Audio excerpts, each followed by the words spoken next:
नमस्कार, मैं हूं संदीप तिवारी। आप देख रहे हैं अमर उजाला। राजधानी भोपाल में इन दिनों ट्रैफिक व्यवस्था लगातार बिगड़ती जा रही है। यहां पर चलने वाले ई रिक्शा की वजह से जगह जगह जाम लग रहे हैं और मैं आपको बता दूं कि राजधानी में करीब 13,000 से ज़्यादा ई रिक्शा दौड़ रहे हैं, लेकिन इनका अभी तक रूट प्लान तय नहीं हो पाया। आपको बता दें कि 2025 अप्रैल में एक बैठक सड़क सुरक्षा को लेकर कलेक्टर भोपाल ने लिया था। उस बैठक में कहा गया था, कलेक्टर ने नगर निगम और ट्रैफिक पुलिस को निर्देश दिया था कि ट्रैफिक प्लान बनाएं और जो ई रिक्शा चल रहे हैं उनका रूट प्लान तय करें। तो इसे लेकर रूट प्लान तय करने का जो निर्देश दिया गया था, अभी तक वो केवल कागजों पे है। अभी तक न तो ट्रैफिक पुलिस ने किसी प्रकार का एक्शन लिया है, ना ही नगर निगम कुछ करता दिख रहा है। तो ये आप समझी जा सकती है कि जो स्थिति है अभी भी जस की तस बनी हुई है। सबसे बड़ी बात है कि बीच में अभी एक और कलेक्टर ने निर्देश दिया था कि 8 ऐसे रूट हैं जहां पर ट्रैफिक ये ई रिक्शा पूरी तरह बैन था, लेकिन अब स्थिति यह है कि ई रिक्शा कहीं भी बैन नहीं है, सब जगह ई रिक्शा चल रहे हैं और ट्रैफिक व्यवस्था लगातार बिगड़ रही है। खास बात यह है कि जो ई रिक्शा है इन पर न तो किसी प्रकार का लाइसेंस की ज़रूरत होती है, इस पर नाबालिग भी चला रहे हैं, छोटे छोटे बच्चे ई रिक्शा चला रहे हैं, जिस वजह से लगातार जो शहर के निवासी हैं, रहने वाले हैं, यहाँ पर जो सफ़र करते हैं उनके जीवन पर खतरा बना हुआ है।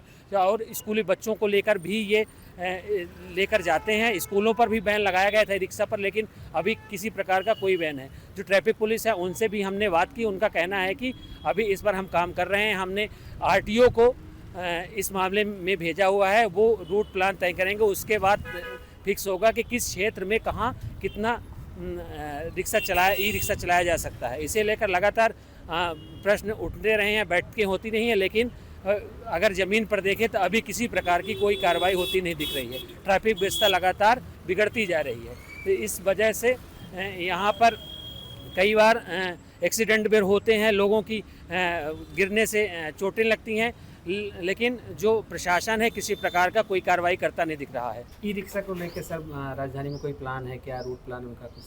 ई रिक्शा को लेके प्लान 8 मेरे ख्याल से 3-4 महीने पहले 8 जगह हमने बंद किया था, जिसमें DM साहब ने निर्देश दिए थे। उसमें बोर्ड ऑफिस है, बोट क्लब है, VIP रोड है, तो उसमें कर रहे हैं, कार्रवाई कर रहे हैं, लेकिन अभी उतनी सख्ती नहीं हो पाई है। सर आगे क्या प्लान है, क्या कोई प्लान बन रहा है क्या? जैसे एक बैठक हुई थी कलेक्ट्रेट में, तो ट्रैफिक पुलिस को कहा गया था कि रोड प्लान की बनाए, तो अभी तक मतलब 8-9 महीने हो गए, अभी तक कोई नहीं, रोड प्लान बना के RTO को दिया है।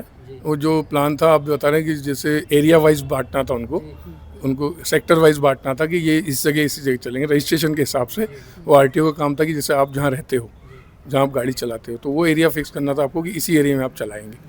उसमें RTO से और बात करना पड़ेगी। सर स्कूलों में भी रोक लगाने का था कि बच्चों को लेकर ना जाएं कभी बीच में। लेकिन सर हाँ, उसमें भी एक आया था कि स्कूल के बच्चे इसमें ना चलें, पलट जाता, दुर्घटनाएं होती हैं। वो भी ट्रैफिक पुलिस तरफ से लिख के बताया गया है और RTO साहब वो सेक्टर तय कर देंगे, उस हिसाब से बांट देंगे। अच्छा सर, अभी तो घूम रहे हैं लेके ऑटो कुछ काम? अभी उतनी सख्ती नहीं, केवल जो आदेश हुआ उसमें कुछ पालन हो रहा है। जैसे बोर्ड ऑफिस हो रहा है, बोट क्लब नहीं जाने दे रहे हैं, बाकी जहाँ जहाँ ट्रैफिक पुलिस कर रही है, लेकिन जो सेक्टर मेन जो बटना है कि इसी एरिया में फिक्स ये चलेंगे, जिनको स्टिकर देना था, कलर देना था कि येलो कलर वाले यहाँ चलेंगे, रेड कलर वाले यहाँ चलेंगे, ग्रीन वाले, वो RTO निकाल के देंगे। कब तक सर हो जाएगा? वो RTO ऑफिस से उनसे डिस्कस करके बात। अच्छा, अभी मतलब हो जाएगा 1-2 महीने को उम्मीद है सर? हाँ, अब ये 26 जनवरी का समय, देखो कब बैठक होती है। आपके राज्य की खबरें, आपके शहर की खबरें सबसे पहले जानने के लिए देखते रहें अमर उजाला। चैनल को सब्सक्राइब जरूर कर लें और पाएं हर अपडेट।